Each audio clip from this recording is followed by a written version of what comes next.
असतील इथे काही जरा जास्तच सोवळे, कदाचित पाहतील माझ्याकडे वटारून डोळे. पण आज मी सांगते तुम्हाला ती, तो आणि तिची कहाणी. तर एकदा काय झालं, आम्ही दोघं गेलो होतो फेरफटका मारायला. तेवढ्यात आमच्या ह्यांना ती दिसली. माझं लक्ष जाऊ नये यासाठी आम्ही खूपच खबरदारी घेतली. तरी मी तिला पाहिली. अगदी दिमागपाठ उभी होती ती, नाजूक, सुंदर, मनात भरेल अशी.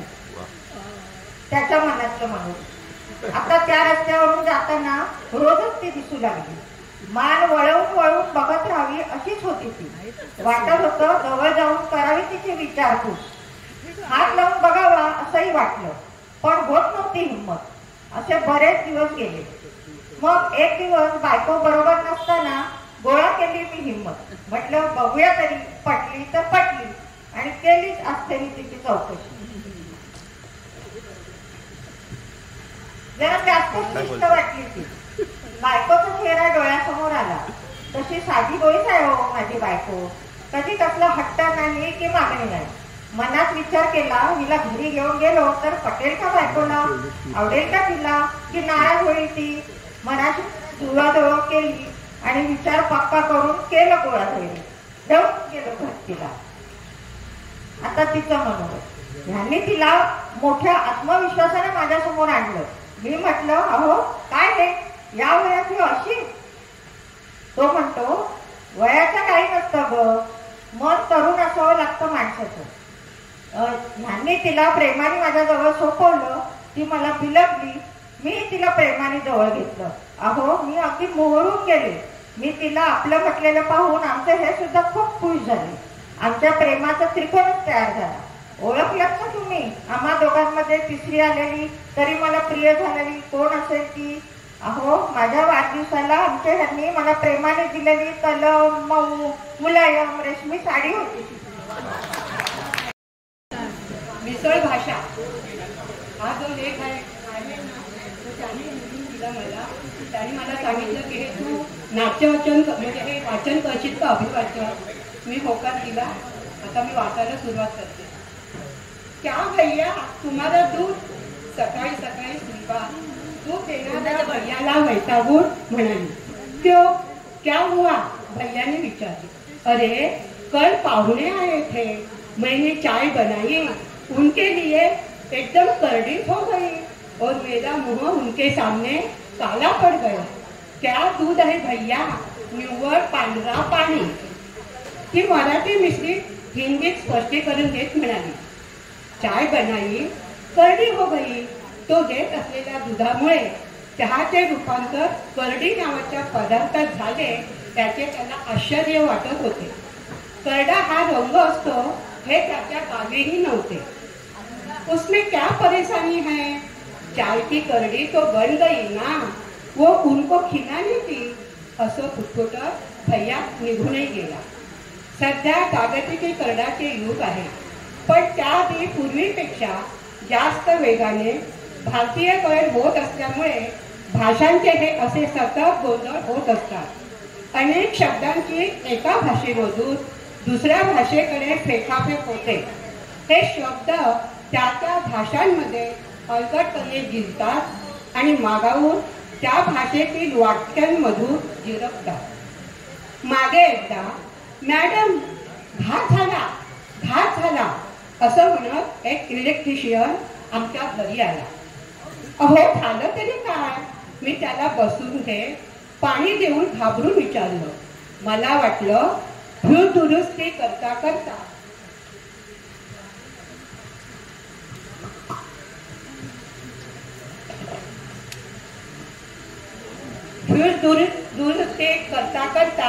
मीटर बॉक्स मधून कोणाला तरी शॉक बसून अपघात झाला की काय. मॅडम तुम्ही 4 बल्ब आणायला सांगितले होते ना, मी 3च बल्ब आणले, एक विसरलो बरं का. उत्तरादाखल तो सहजपणे म्हणाला. बाप रे, केवळ एक बल्ब विसरला तर हा घात झाला असे म्हणत होता. मग खरंच घातपात झाला तर हा त्यासाठी कोणता बरं शब्द वापरत असेल. मी मनाशीच म्हणाले तो इलेक्ट्रिशियन मूळचा उदगीर गावचा होता. तिथे मराठी, कानडी, तेलुगू अशा तिन्ही भाषांच्या संगमातून तयार झालेली ही एक वेगळी त्रिवेणी भाषा बोलली जाते. या भाषेत तिन्ही भाषेतील शब्द त्यांच्या आघातासकट स्वीकारले जातात. म्हणून घाताचा इतका धक्का मानायचा नसतो हे मला तेव्हा नव्याने समजले. एका महाराष्ट्रीयन कुटुंबातील एका भाभीचा गोल मटोल दीप घरात खूप चेष्टा विनोद करायचा. नव्या नवेल्या भाभीची छेडछाड करताना तर त्याला जास्त उधाण येत असे. जाओ जाओ आप बड़े शरीर हो, आप आपसे बात नहीं करते. एके दिवशी ती उत्तर प्रदेशाची भाभी त्या दिराला म्हणाली, हाँ भाभी, मैं बहुत ज्यादा मोटा हो गया हूँ, क्या करें, डाइटिंग से तो घट नहीं रहा, अब मुझे जिम ज्वाइन करना ही पड़ेगा. तो लगेच त्याच्या भाभीला ओशाळून म्हणू लागला, अरे मैंने आपको मोटा कब कहा. ती आश्चर्याने म्हणाली, अभी कहा ना बड़े शरीर हो. तो म्हणाला, त्याला वाटले बड़े शरीर म्हणजे लठ्ठ. अरे भैया, शरीर मतलब शरारती, नॉटी नॉटी. ते इंग्लिश शब्दाचा आधार घेऊन त्याचा अर्थ समजावू लागले. इतके दिवस आपल्या वहिनीची फिरकी ताणणाऱ्या दिराची अशी आपोआप शब्द भ्रमामुळे फिरकी ताणली गेली. आंतरजातीय विवाह, त्याचप्रमाणे आंतरजातीय व्यापार व्यवसायामुळे सुद्धा अशा गैरसमजुती आणि त्यातून अनेक गमती घडत असतात. घरी येऊन साड्या विकणारे व्यापारी देशाच्या अनेक भागांमधून सीमा पार करून येत असतात. त्यांच्याशी किमतीवरून घासाघीस करताना काही भगिनी सरळ सरळ आपल्या मातृभाषेचा आधार घेतात, कारण त्याखाली कोणत्याही किमतीचा खडा मारला तरी चालतो. नाही भैया, 1760 बरोबर है, अशी साडी यहाँ पण मिळते. एक महिला साडी विक्रेत्याला म्हणाली, हाँ बराबर है बहन जी, पर हमें लाफा चाहिए. तो विक्रेता लाफा मागतो. लाफा क्यों, लाफा क्यों, ती आश्चर्याने विचारते. हाँ थोड़ा तो लाफा चाहिए ना, भवानी का टाइम है. भवानी हा शब्द सुद्धा बोहनी, बोणी, भोणी अशा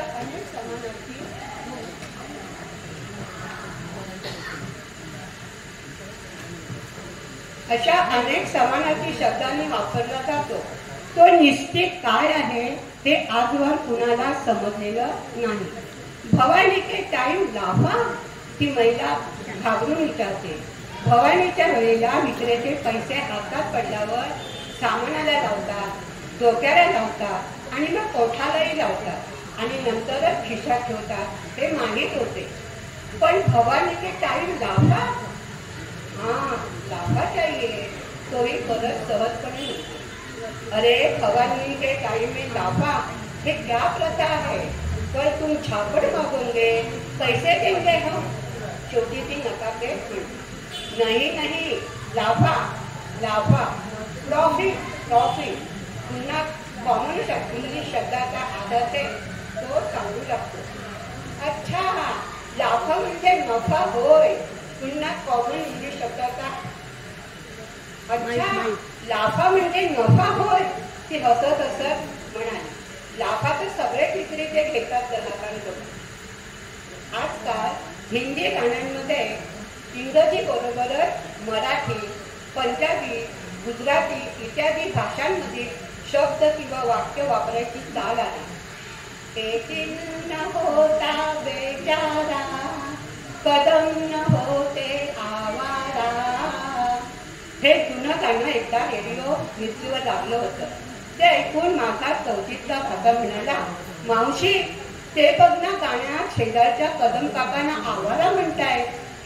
हल्लीच्या हिंदी गाण्यांमधल्या शब्दांचे उच्चारही कधी कधी नीटसे कळत नाही आणि गाण्यांमध्ये तर मधून कोणत्याही इतर भाषेची लाईन टाकली जाते. A.R. रहमानने संगीतबद्ध केलेलं Urvashi Urvashi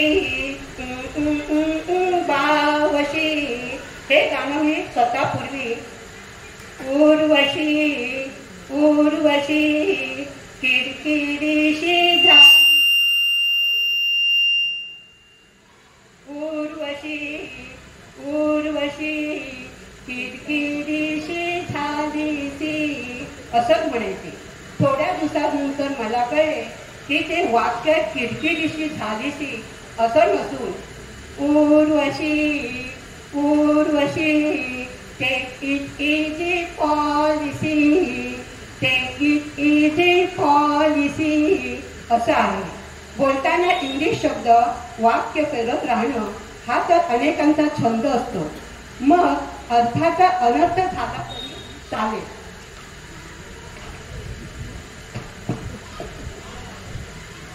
don't rotate my head early in the morning. एका नवशिका इंग्लिश बहादराने मित्राला उद्देशून हे वाक्य उच्चारले. मराठीतील शब्दाच्या सही सही भाषांतराने ऐकणाऱ्याचे डोके खरोखरच फिरले असेल. एकदा दाराबाहेर 5 मिनिटे बेल वाजून वाट पाहणाऱ्या मित्राने त्याच्या मित्राला फोन केला. अरे दार उघड ना, I am out standing here. एका खूप मोठ्या सुशिक्षित माणसाच्या सोसायटीतील मेंटेनन्सचे काम करणाऱ्या एका सेक्रेटरीला वाटले की इथे सगळ्यांना इंग्लिश भाषा येते, पण आपल्याला येत नाही की काय. मग त्याने if plumbing go Joshi, if water supply go Patankar, if electricity go Patel, and if any other complaint come मी.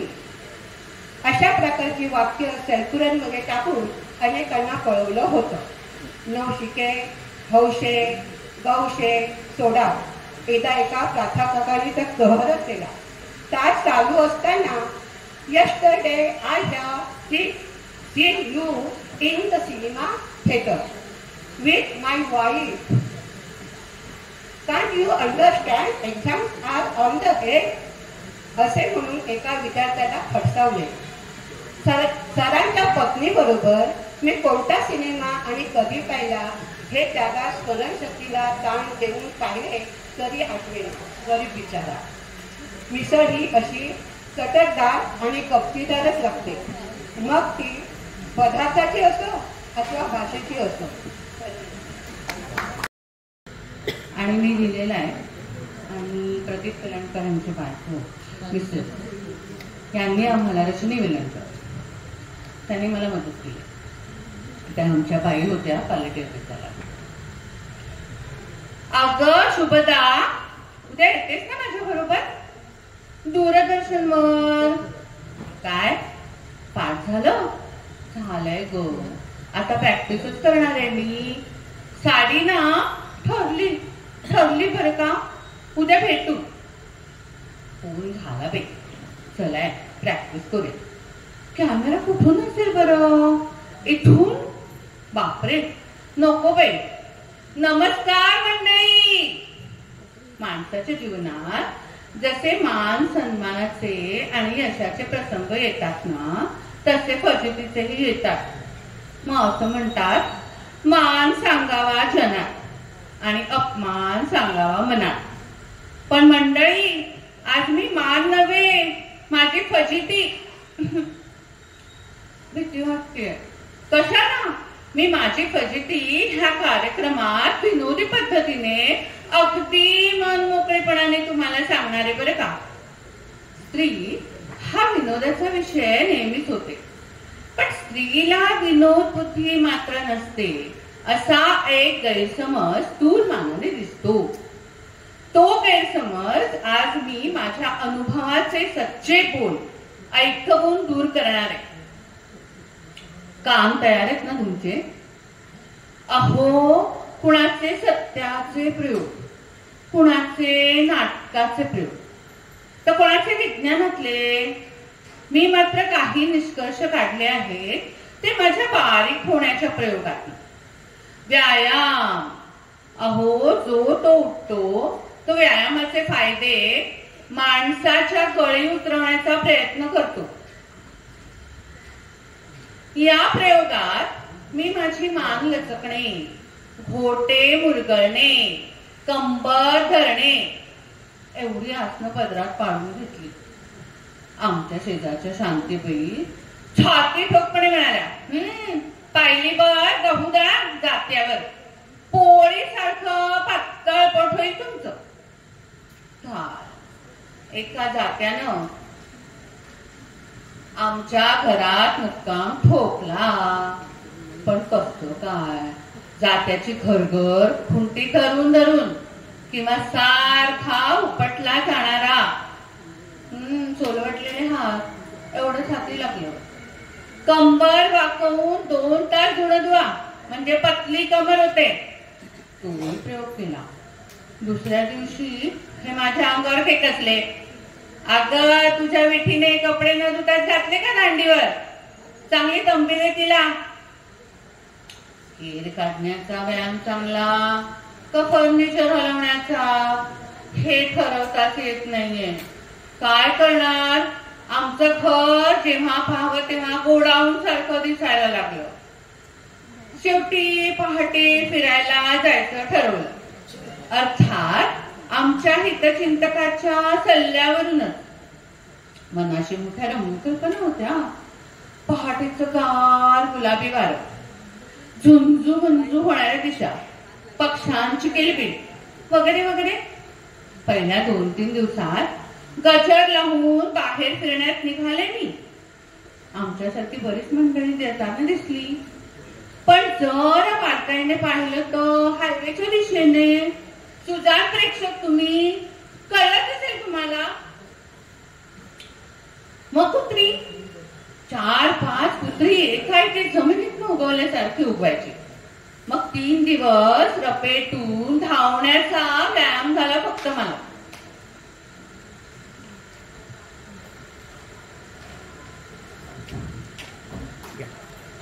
तर या प्रयोगातनं मी निष्कर्ष काढला. लठ्ठ माणसं हसरी असतात, मन मिळावू असतात, कुणाशी बैर स्पर्धा करणारी नसतात आणि पळकुटी त्यामुळेच नसतात. बर, आता पुढची फजिती. English speaking. इंग्लिश स्पीकिंग हा ग्रह की नाही माझ्या कुंडलीत अगदी कुरकेढून पडला. म्हणजे वक्री हो. तरी मी घरात मुलांशी, मैत्रिणींशी, पार्टीमध्ये, प्रवासात जिथे जिथे स्कोप मिळेल तिथे जिथे इंग्रजी बोलण्याची नेट्ट प्रॅक्टिस करते. नेट्ट प्रॅक्टिस म्हणजे नेटाने हो.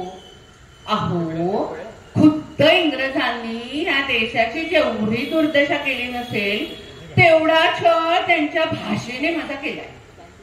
इंग्रजी राहिलं बाजूला आणि म्हणतात ना, करायला जावंय आणि भावं अनादर. कुणी केला माझा अनादर? अहो, या इंग्रजी बोलण्यानंच हो. तशी ह्यांच्या बरोबर पार्टीला जाताना वगैरे कोकाटे गाईड वाचून जाते मी. ह्यांच्या ऑफिसच्या पार्ट्याला की नाही मोठ्या हॉटेलमध्ये नेहमी जावं लागतं आम्हाला. तिथे फॉरेनर्स सुद्धा असतात. अशा पार्टीत चांगलं इंग्रजी बोलता आलं की एक्सप्रेशन पडतं.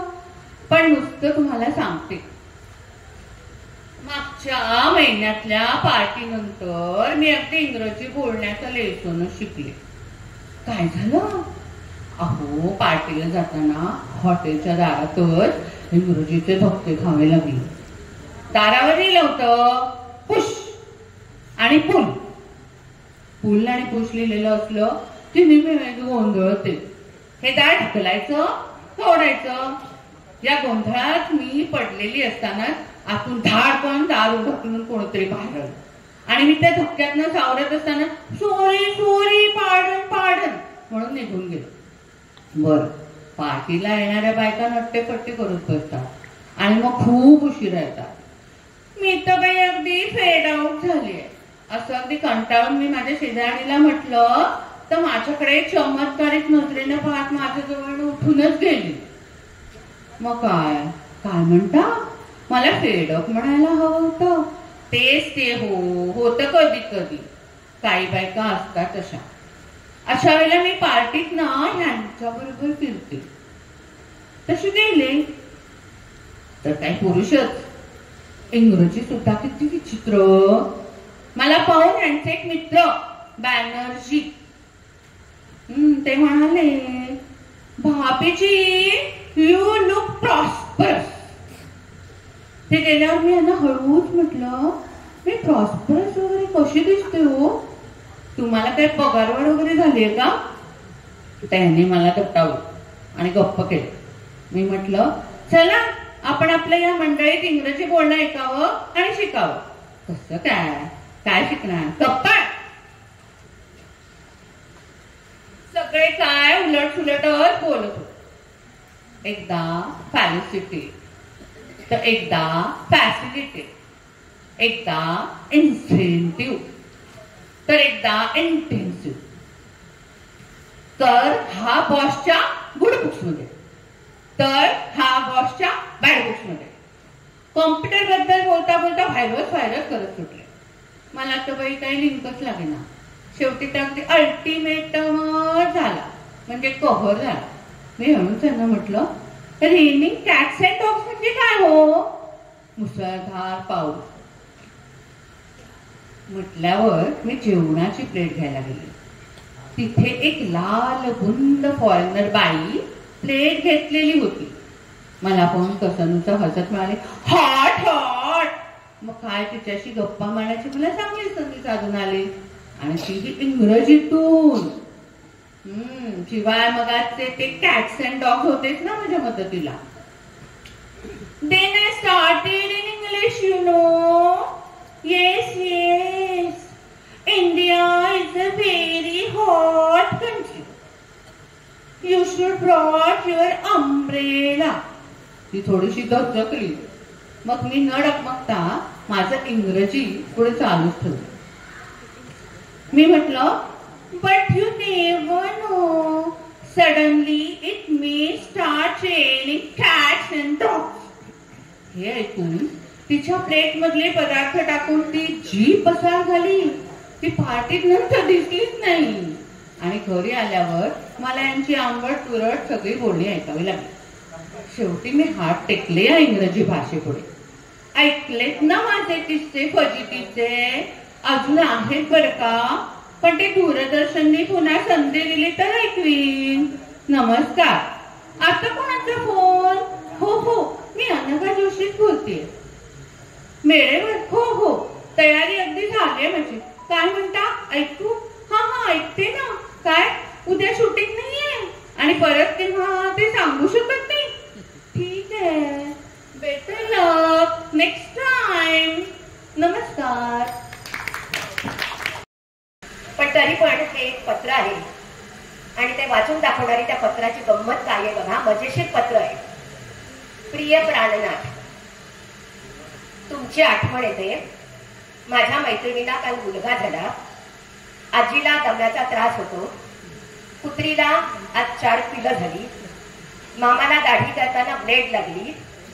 वहिनीला दवाखान्यात ऍडमिट केलं. बकरीला 1000 रुपयात विकलं. आत्याला नमस्कार, तुमची लाडकी गंगू.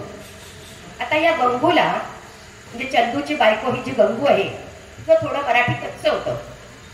कुठे पूर्णविराम द्यायचा आहे तिला काही कळत नव्हतं.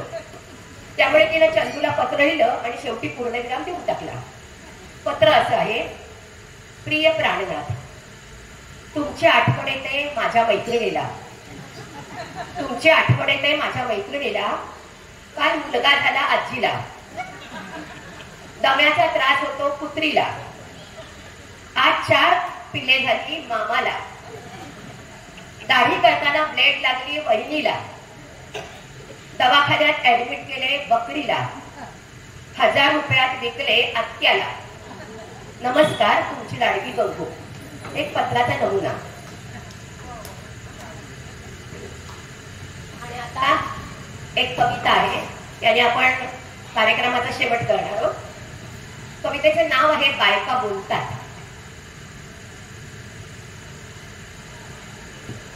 भाजीतल्या मिठावर भाकरीच्या पिठावर, भाजीतल्या मिठावर, भाकरीच्या पिठावर, फोडणीच्या तेलावर, सासूच्या तालावर. भाजीतल्या मिठावर, भाकरीच्या पिठावर, फोडणीच्या तेलावर, सासूच्या तालावर बायका बोलतात. आता मी म्हटलं की बायका बोलतात, तुम्ही सगळ्यांनी म्हणायचंय. जी जावेच्या मुलावर, जावेच्या मुलावर, नंदेच्या डुलावर, झालंच तर आईवर. जावेच्या मुलावर, नंदेच्या डुलावर, झालंच तर आईवर, दुधावरच्या साईवर बायका बोलतात. पैठणीच्या काठावर, पैठणीच्या काठावर, देवघराच्या पाटावर, पैठणीच्या काठावर, देवघराच्या पाटावर, जेवणाच्या ताटावर, ओसरीयन ओट्यावर. देवघराच्या पाटावर, जेवणाच्या ताटावर, ओसरीयन ओट्यावर बायका बोलतात. नवऱ्याच्या शर्टावर, नवऱ्याच्या शर्टावर आणि सासऱ्याच्या हार्टवर. नवऱ्याच्या शर्टावर, सासऱ्याच्या हार्टवर, ऑफिसच्या गेटवर, सिनेमाच्या सेटवर. नवऱ्याच्या शर्टावर, सासऱ्याच्या हार्टवर, ऑफिसच्या गेटवर, सिनेमाच्या सेटवर बायका बोलतात. पाटलाच्या गढीवर, पाटलाच्या गढीवर, सरपंचाच्या माडीवर. उन्हाच्या कहरात, पाटलाच्या गढीवर, सरपंचाच्या माडीवर, उन्हाच्या कहरात, सांजच्या पहाऱ्यात बायका बोलतात. शेताच्या बांधावर, शेताच्या बांधावर, ओर एक खांद्यावर. शेताच्या बांध्यावर, ओर एक खांद्यावर, खांडे दोन डोईवर. पाय भाजतात भुईवर, तरीही बायका बोलतात. बायका गावातल्या, बायका शहरातल्या. बायका गावातल्या, बायका शहरातल्या, शिक्षित आणि अशिक्षित मन मोकळी करतात. बायका गावातल्या, बायका शहरातल्या, शिक्षित आणि अशिक्षित मन मोकळी करतात. साऱ्याच बायका बोलतात. बायका जेव्हा मनातलं बोलतात, बायका जेव्हा मनातलं बोलतात, उंबऱ्याच्या आतलं बोलतात. बायका जेव्हा मनातलं बोलतात, उंबऱ्याच्या आतलं बोलतात, काळजाचे दरवाजे खोलतात, भडाभडा सारं ओकतात. बायका बोलतात. आपल्याच जखमेवरची, आपल्याच जखमेवरची कधी कधी खपली काढतात. आपल्याच जखमेवरची कधी कधी खपली काढतात. रित झाल्याच्या आनंदात जगायला बळ देतात.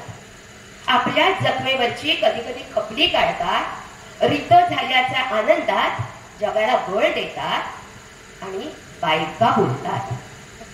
हलकं होतं मन, हलकं होतं मन आणि वाटतं बरं. हलकं होतं मन आणि वाटतं बरं. काढून सारं तण जीव धरावा रोपानं, म्हणून बायका बोलतात. कांदिवली शहरातील, कांदिवली शहरातील आर्य चाणक्य नगरातील, कांदिवली शहरातील आर्य चाणक्य नगरातील ज्येष्ठ नागरिक संघातील विरंगुळा केंद्रातील बायका सर्वावर बोलतात. कांदिवली शहरातील आर्य चाणक्य नगरातील ज्येष्ठ नागरिक संघातील विरंगुळा केंद्रातील बायका सर्वावर बोलतात. गाण्यांच्या लईवर, नृत्याच्या तालीवर, गाण्यांच्या लईवर, नृत्याच्या तालांवर, जमलं तर नाटकांवर बायका खूप बोलतात.